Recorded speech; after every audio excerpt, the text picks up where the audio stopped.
Hello, fellow swivel heads. This is Greg Allison with Green Greg's coming to you on the 18th of December 2020. And by popular acclaim, I'm back with a big hat. You asked for it, you got it. From the previous video I just did, which is really like part one of this. The previous video was on Texit.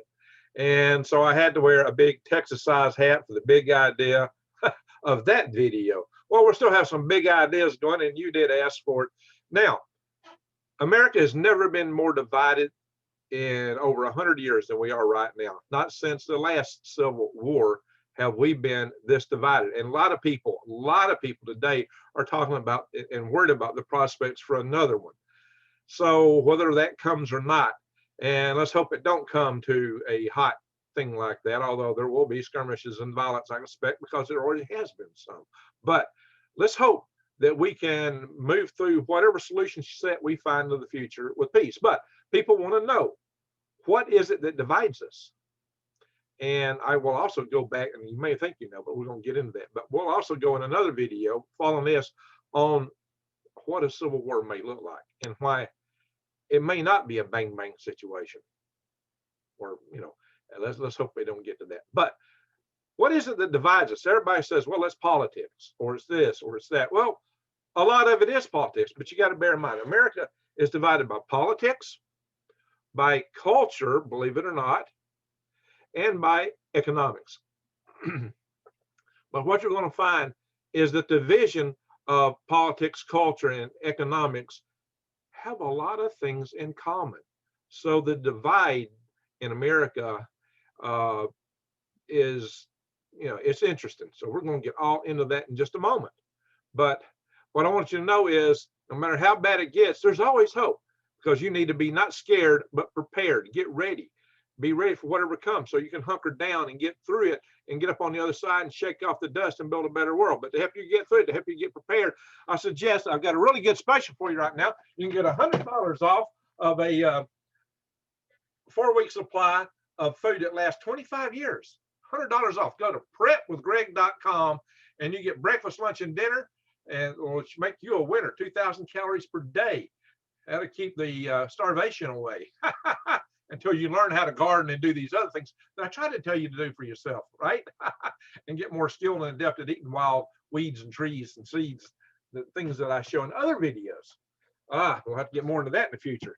Hey, guess what though? Hey, some people say, oh, Greg, it's all just that stuff. Oh, look, you get all kind of other things too with this. This is a special protein package. Look at that. Mega protein kit. Woo-wee. And see, they're all lightweight. This is a 30-year deal.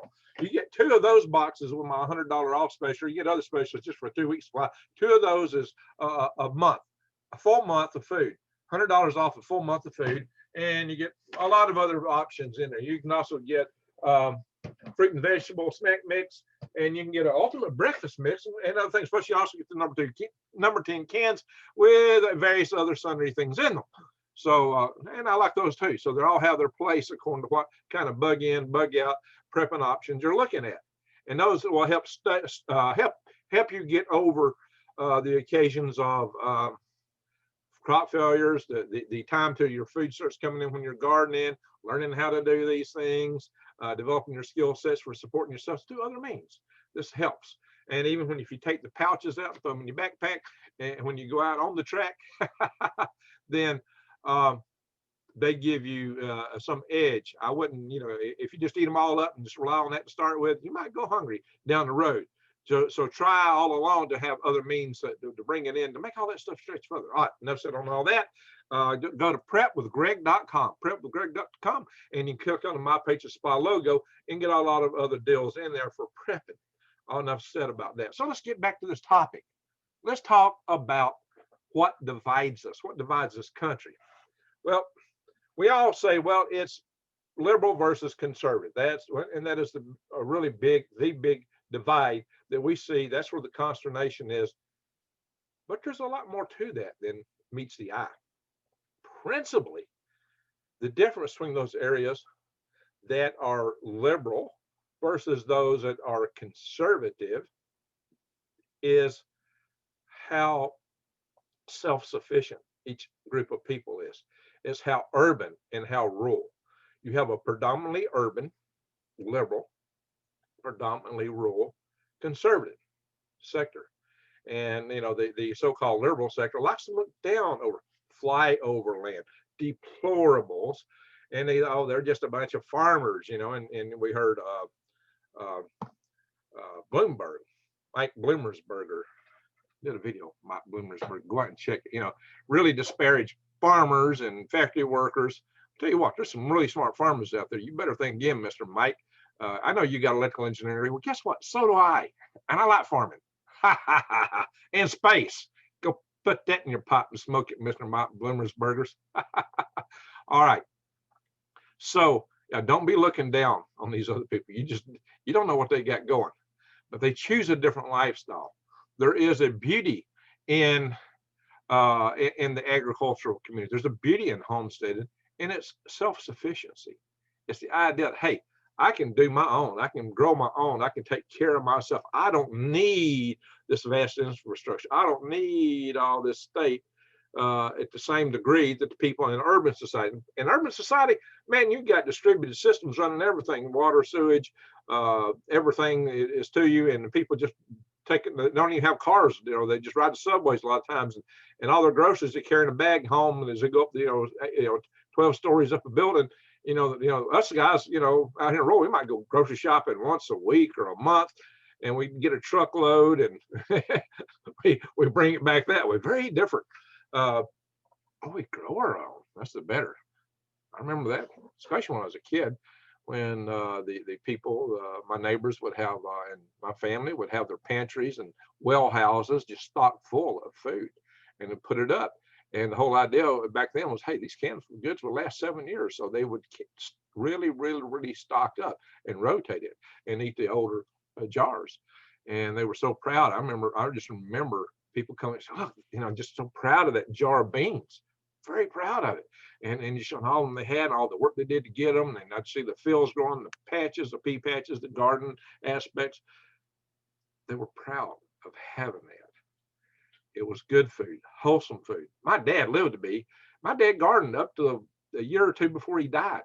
He lived to be just 3 weeks shy of 99, and he ate a lot of that kind of food. And he ate meat too, by the way, and a lot of that too. But he grew his own. So it's like different all this stuff that you get out of the stores.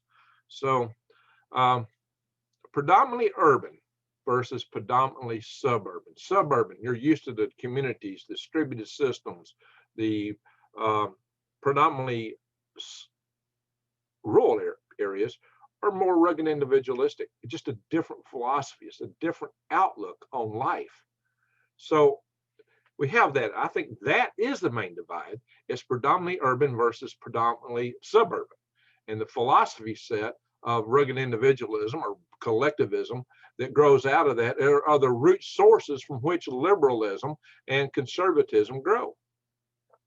And this division has been amplified in recent years by social media and just many other forces. It's just been growing more and more and more apart. The division has been more and more amplified, and it's become fever pitched to the point that groups on each side are really, some of the more extreme groups are threatening people from the other side. But we have people like AOC saying, well, you either join us or, it's going to be bad.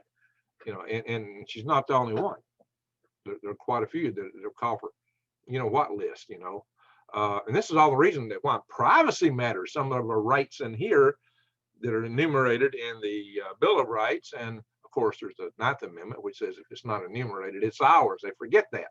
Oh, yeah, by the way, if you want to write to the Freedom Restoration Foundation, you can email me now, info@freedomrestorationfoundation.org. info@freedomrestorationfoundation.org. I got it set up. You can still use the other address too, temporarily. In fact, I hadn't even shared password yet with my volunteers on that one, so I will in the next couple of days. So there we go. Predominantly urban. So I'm going to show you some maps in a moment, because that's not the only division. There's aspects about this, the economic aspect, the population aspect. All these things are going to stun you. The land area aspects, it is so different. The United States has glaring differences in the roots of our division. So let's go to them. I might as well just show you these right now. Let's get to it. Ding, ding, ding, ding. ding, ding, ding, ding. I got a pig home and a pen and corn to feed him, hon. And all I need is a pretty girl to feed him when I'm gone. This is David Wilcox starting out the song based on that. I laugh because that was one of the songs I kind of liked when I was a kid, just because it was so crass. Now she saw me coming. She pointed her finger and cried, "So here comes the meanest one that ever lived that ever lived or died. You gotta get a pig home and a pen and corn to feed him, hon." All right, you don't want to hear that. All right, so everybody's aware of this map here. This map shows the states by which we're divided. So, excuse me. And one knows the South tends to be conservative, and the Midwest tends to be, I wish that wouldn't be popping up on here. Geez. And the mountain states have tended to be conservative, but Colorado's flipped, and Arizona appears to have flipped. A lot of people in Arizona say, "We're not flipped, we're not blue." You know, it's kind of interesting. Back, you know, when Ronald Reagan was running, I believe the blue was the Republican color and red was the Democrat color. So how the media switched that on us, I think, maybe to keep the demos from being identified as being reds. But we like the red pill, right? So, you know, Georgia's in the South. What happened to Georgia? What happened to Virginia? We'll talk about that. We're going to go into that. In Michigan, you know, I'm not Michigan. You know, Illinois is just sticking right down here in all the middle of this red area. Why? Why? What does that mean? We're going to go into that. So if the country was to divide by states, you might say this could be a plausible division, how states might part into different countries if that should happen, like Texit, which we talked about in a previous video. The previous video that I just did talked about Texit and also how that is plausible given that a national government gets its legitimacy today from this monopolization of violence. And I went all into that, how it doesn't have the kind of divine right legitimacy that nations used to have. So they have to be able to have, you know, a monopolization of violence based on and accredited by the legitimacy in the people that the state brings them a really good value. They're better with it than without it. Well, a lot of people in this country are losing that sense of value in this nation because we're so divided, and one side's beginning to get the upper hand more than the other. Our founding fathers realized the folly in the risk in that, and that's why they created an electoral college, because they knew the big states could population-wise, could dominate the small states, and there were key differences in the peoples of these states, and they didn't want a tyranny of the majority. And today, the majority, seeing that they have the upper hand, would certainly like to step back to tyranny and or get rid of the electoral college. And what that means is the big states would overrun the other states. Well, the other states may not want to have anything to do with that. And therefore, to them, the legitimization is negative. They don't see the government as legitimate. So if you looked at it just on the basis of states, this is a plausible way that if they were all to separate, not saying they will, and not saying they would all be together like this. Georgia, for example, might be still in with all these others. There might be some differences here. I mean, what do you got? You might have kind of a republic here that's united by the Great Lakes, maybe. Some kind of West Coast republic. And there might be some spots in between. But see, it's more complicated than that.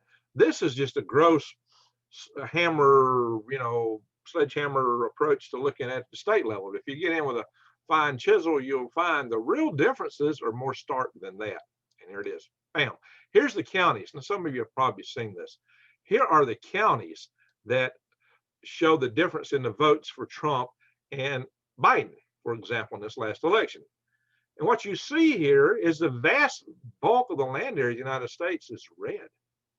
By far, the vast bulk of land area, most of the United States is definitely red. What you find is the predominantly urban areas, like this is the great metropolitan area of the Northeast, is blue. Cities, look at Georgia. I said I was going to go into it. Georgia was blue on the other map. But what's blue in Georgia? Atlanta. This is what really drove it right here. Atlanta. That little spot drove all of this. Well, what do we say about Illinois? How it's big blue sticking in the middle of a sea of red? Well, look at this. It's still red here. The blue is right here. It's Chicago. Chicago runs this politics of Illinois. Most of the people down here really don't want anything to do with it. They would like to break apart from this because they resent that. And upper state New York has a lot of resentment for what they get out of New York City in this area in here, this urban area. So, and this is basically a bedroom area of some of these bigger cities, right?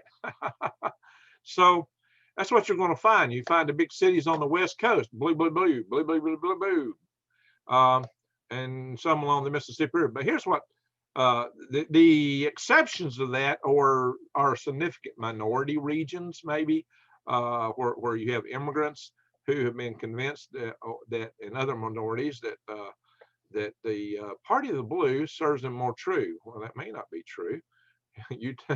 We'll have to find out, me and you, but well, maybe not.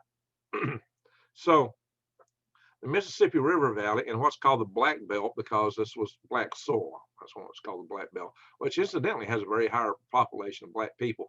And this crescent right here, that crescent, which is right below the fall line, basically up here in this area, where the water comes down to higher plateaus and drops down. This was extremely fertile soil. And this is where the bulk of the cotton plantations were, right? And tobacco plantations, right through here, where my little finder's moving. And here, this is where your plantations were. Most of them. There were a few in other areas. There were some up here in Madison and Marshall counties and North Alabama, along the river, along the Tennessee River. But most of the farmers in the South were yeoman farmers. They had a mule and their kids, and that was mainly what they had, especially the ones up here in the mountain area. Slavery was not very prevalent. They say like 5% of the Southerners had slaves. So this is the area where they had tremendous prosperity back when cotton was king, and this was the Black Belt and Mississippi River valleys. Now, and we can debate that the cows go home, but this is principally of minority areas, and they do vote blue. And of course, here's the city of Birmingham, which votes blue. Not as blue as some places, though. So that's kind of interesting. You can kind of tell by the depth of the blue just how liberal they are, and by the depth of the red. And here, that's one of the reddest places in the country, right up here in Montana. So yeah, out west you got some of the reddest, and there's a few little red counties down here, dark red. But yeah, Maine. But what in Maine is red? It's the predominantly rural areas, which are a whole lot more like Alaska. Alaska's not colored. Alaska should be red. We all know Alaska is very, very rural, extremely rural and conservative. So that's what you typically find. Your more rural conservative areas tend to vote more red. I don't know, this may be the Indian populations. You got Flagstaff up here. So I don't know what's driving that as much. Maybe the Mexican populations down here. Well, this is cities. You got Phoenix down here. So Phoenix is huge. And you got Dallas, Fort Worth area up here. We got Austin, which is the most liberal part of Texas. Houston is not, deep blue. So that's kind of interesting. Lots of red in Texas. So this shows you, it looks like the land area wise, the vast bulk of the United States is conservative. But they don't tell you everything. So let's look at this from another standpoint that you hadn't even occurred. Okay, you know what? We'll look at this one first. I think I'm gonna do this one first. Yeah, population wise, boom, look at that. This is how many electoral votes went blue or red. So this is really a map of electoral votes as appropriated per the states. And you can see something's going on here, and this is really driven by population. So this is really your population metric. The blue states have more people because they're in cities. Okay, all right, so the blue states have more people. They're in cities, even though the red areas, a land area, is huge. It's not as populated. The cities are more populated. So this gives you the other piece of that metric. But now I'm going to show you a piece of the metric that may really knock your socks off, because everybody thought, well, the Democrats are for the poor people, the Democrats are poor, and the red states are, Republicans are for the rich. Really? That might have been true in the old days, in the old club. This is the new metric. This will knock your socks off. Check this out. Check this out. This is money. This is GDP in the United States. It just so happens there's only 500 counties that allegedly voted for Joe Biden, and they have 70% of the United States GDP. Oh, I hope I'm not killing my microphone. My apologies if I'm over amplifying you guys. 70% of the GDP of the United States comes from that little land area in the county map. Where was that at? Yeah. See these little blue counties? Well, not these. These don't do it. You know, it's not these counties here. It's these and these and these right here, maybe a little bit down here, but mainly right in here. This is where it's at. Maybe some up here, maybe Duluth. Chicago, definitely. Chicago, New York, Boston, Washington, D.C. area. This is L.A., San Francisco, Seattle, Portland. That is, I said Chicago, and you got Detroit City. Detroit, Rock City. Austin, is it going to do that much GDP? I don't know about Austin. It's a government school town, right? So that's where the GDP comes from. Wow. So this is the most stark map of all. This is the real telling map. What's it say? This has lots of ramifications. You know, once upon a time, the Democrat Party was for the unions and the worker. If they discovered that they were getting more people coming in through the immigrants, they switched. They abandoned the workers in America, the unions, and they started going more for internationalism, because the big corporations are making more money for it. And that's how they went more and more toward globalism. And so the rest of the country is switching where they're anti-globalism, anti-deep state. That is part of the big political division that's dividing. And so it's no longer rich versus, well, it is, but it's the dynamic, and now it's switched. It's switched. The Democrat Party is the rich party. It's the party of the rich. And it's always the uber billionaires that are promoting socialism. That don't even make sense on surface. Why would uber billionaires be promoting socialism? Wow. We're going to go into that in a minute, but I'm going to show another. I'm going to get out of this chart here. I'm going to show you one more. So I've talked about political divides. When we did this, we were talking political divides, and it's also principal urban versus suburban. We can see that the political divide follows the population divide, which, as I mentioned, is the root from whence individualism versus collectivism is the key philosophy differences. Now, this adds in the dimension of economics, which is a different dimension. But this economics division follows this division. Interesting. And it shows just how deeply divided we are. So it's not just rural versus suburban, it's also economics. But there's another division that we can take into account that somewhat speaks of the regional natures of these divisions to a lesser degree. It may not be the driving factor now, but check this out. It shows something about the peoples in this country and who they are, at least in their culture and manner of speak. And, you know, Virginia voted, blue. Georgia voted blue, but Virginia's blue because of this area right in here. And that's principally not Southern. Atlanta, well, Atlanta's Atlanta, but Atlanta's very much metropolitan. It's got people from all over the place. This Midlands area, they're very conservative. Western, with exception of the left coast, is quite conservative. Northern New England, well, yes, all this right color, that's blue. New York, well, they got it colored right too, blue. Northern is kind of a mix. It's kind of a mix. Depends on where you're at. Again, it's urban versus suburban. But what you might pay attention to, I think I mentioned in my last video, the people in the South ancestry came over in large part prior to the Revolutionary War, much more so than other parts of the country.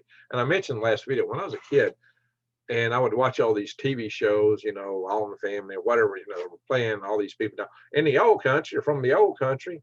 Well, there's no such language in the South.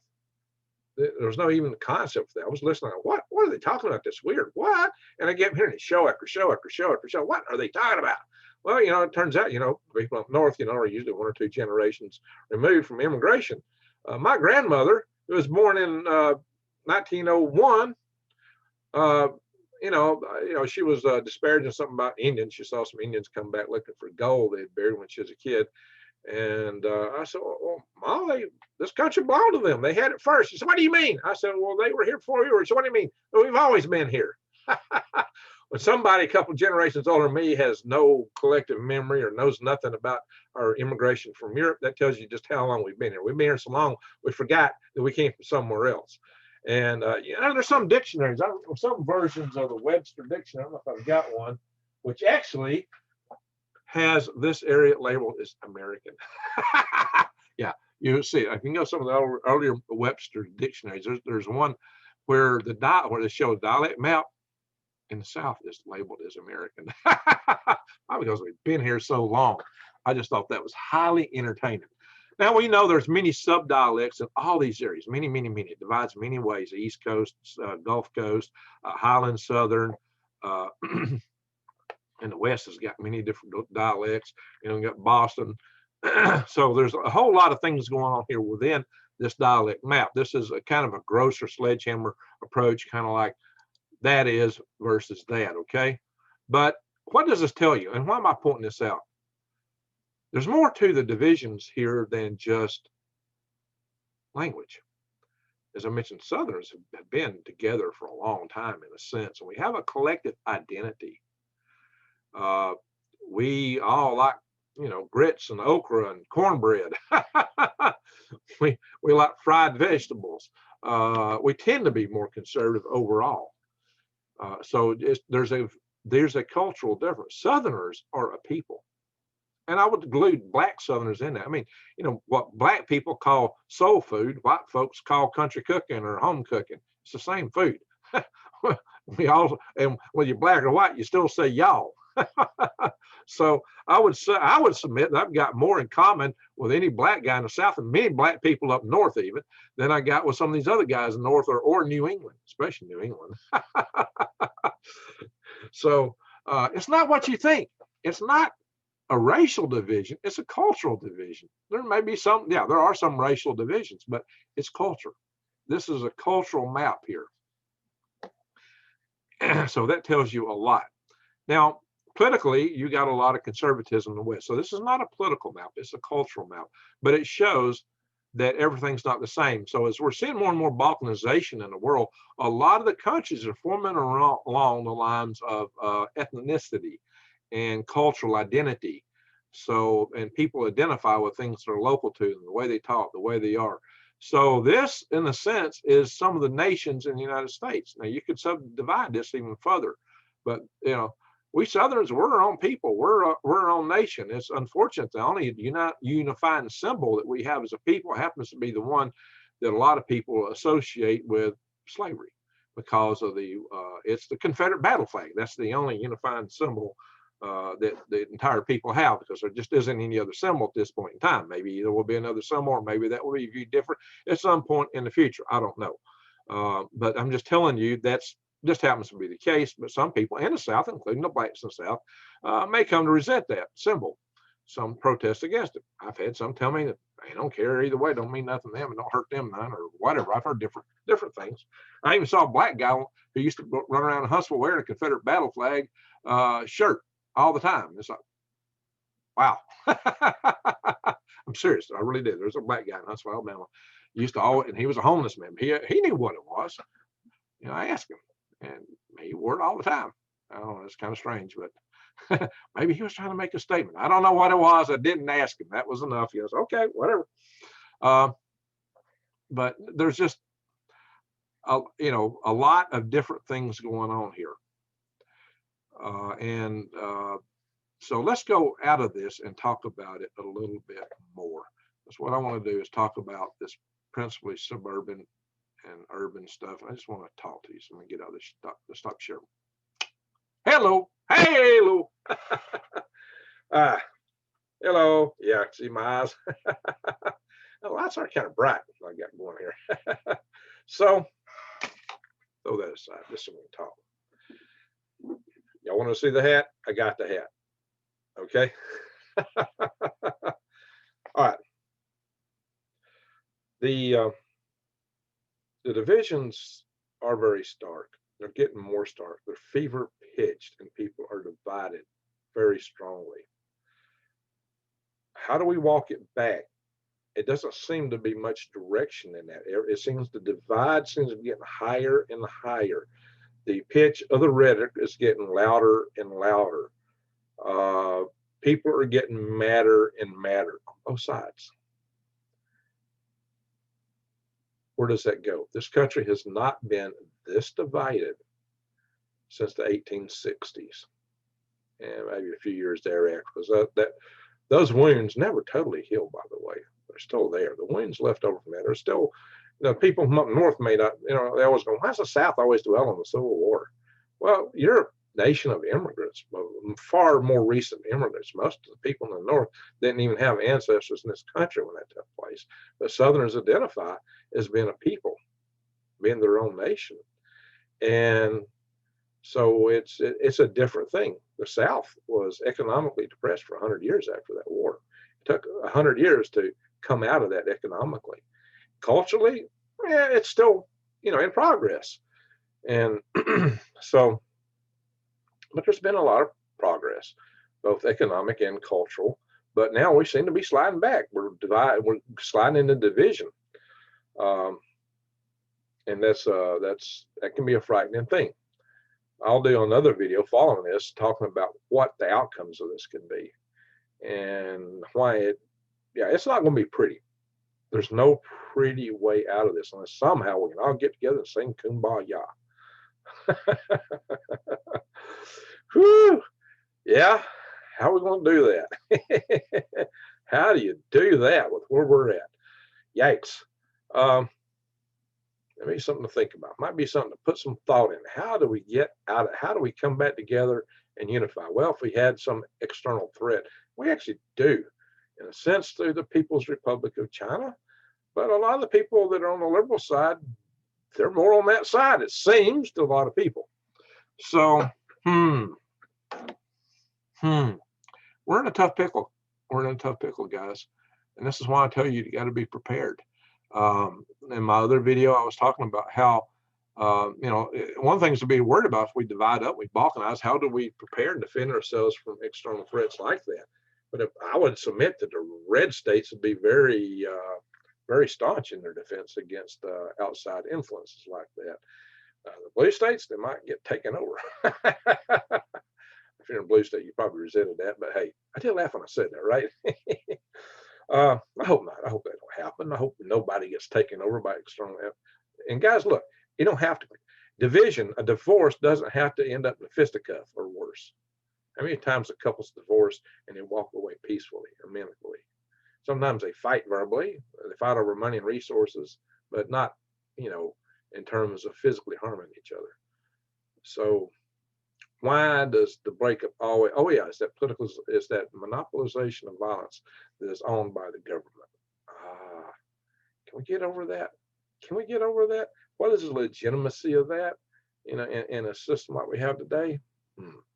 Okay. I will go more into that in my next video, but suffice it to say, we are a very divided nation.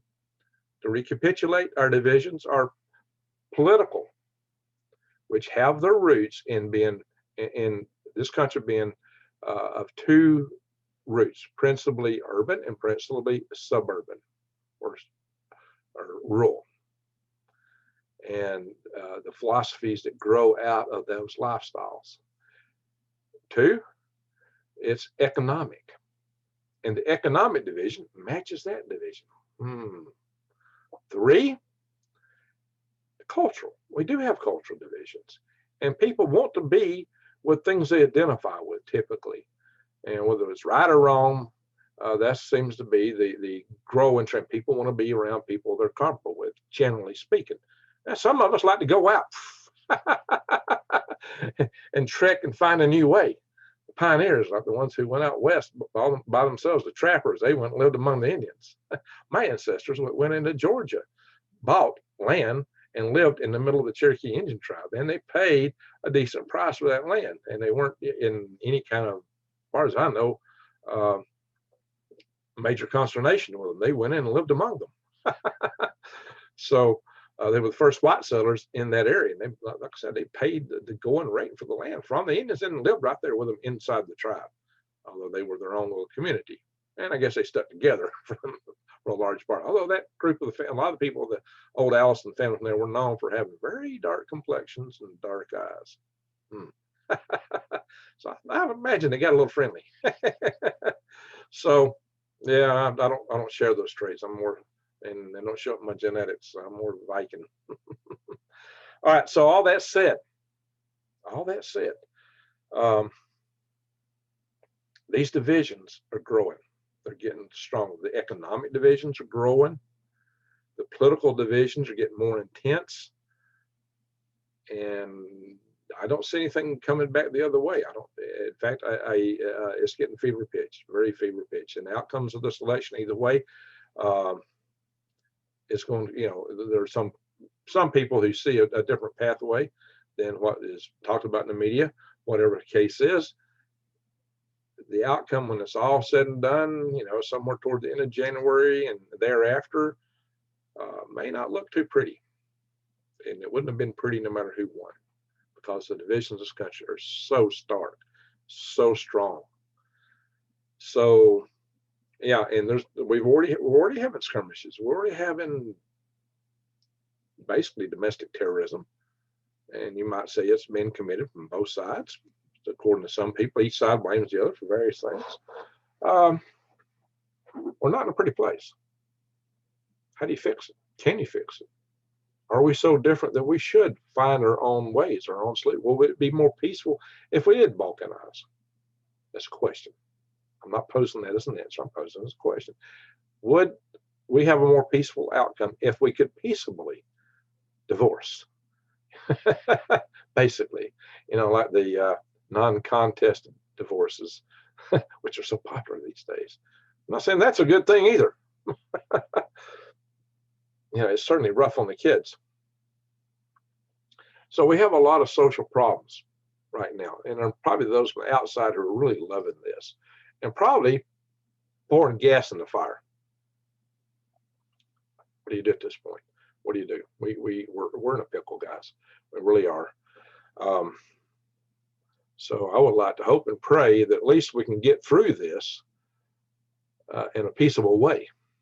I think that's the best thing we do. Whatever the outcome is, whatever the outcome will be, let's hope and pray we can get through it in a peaceable way. But you got to be prepared that we don't. There are going to be skirmishes. Whether we get through it or not. Even if we all find some way to come together and sing Kumbaya, before we get together and sing Kumbaya, there's going to be a lot of ugliness, because there's just a lot of people with that in their hearts and souls, and just a lot of division. And a lot of it is strong felt divisions on both sides. People on both sides strongly feel what they feel and believe, and they're diametrically opposed. They feel they're right. We're right. This is why we're right. And these guys are evil. Well, we're right, and these guys are evil. There's that. And that's why I've told you guys many times, put on your rose-colored glasses and try put on their rose-colored glasses. Try to see things the way the other people see it. Try to understand them from their shoes and their standpoints. That's the only way we can have some degree of peace. We may not agree. I'm not asking you to agree with the other side, but at least try to understand them to the point that we don't have to come to blows over this stuff. Or at least not as much. There's going to be blows. There's already blows. It's already happening. That's one reason you got to get prepared, because it is happening right now, and it's in all likelihood going to get worse. How bad? I don't know. I hope I'm wrong when I say it's likely going to get worse. I hope that's not what we're going to get. But you got to be prepared for it. You got to be ready for it, because that's what it's looking like. And that the international tensions I talk about in this channel all the time. The tensions we're having with China, with India, Venezuela, and potentials of international tensions that we're not even involved in directly. Like if Pakistan and India go at it, we could suffer the outcomes of a nuclear winter right here, though we had nothing to do with it. This is why we got to prepare. Climate, whether you believe in global warming or grand solar minimum. One thing that's one thing that's always true that don't change is the fact that you have changed. It's that nothing stays the same. The rule that nothing stays the same is the one thing that's the same. Things change in time. We always expect everything's going to be linear. Well, this is the way it's always going to be. But linearity is the exception, not the rule throughout history, in climate, in culture, in politics, in the survival of nations, the evolution of economies, cultures, governances. They're all punctuated by major events, catastrophic events, war, famine, pestilence, you name it. There's been a lot of things like that that drive where our civilization goes. And there's also just that the fourth turning philosophy. I think I'll do a video on that in the not too distant future. Either why societies may be destined to crumble no matter what. And it may be why you don't look up and see Dyson spheres around the stars. Maybe societies just can't get there. All the more reasons to develop tribes to get self-sufficient. Okay, my friends, all that said. So let's think about this. We're going to try to get through this. This is our plan. So, you know, one thing that we really need is maintain our infrastructure. So I always appeal to harden the power grid. I've done 2 conferences on power grid defense, and I got videos on that. Go check out my one with Ambassador Hank Cooper. He talked about what you can do locally to get your grid hardened, and I will bring more and more videos in the future on that. That's one thing. 2 is to survive as individuals. It's really tough, so we're forming groups, survival tribes, and that's starting to move. And 3, we've got an organization where we're trying to preserve our rights, the Freedom Restoration Foundation. So to email me for survival tribes or freedom restoration, email me just at info@freedomrestorationfoundation.org.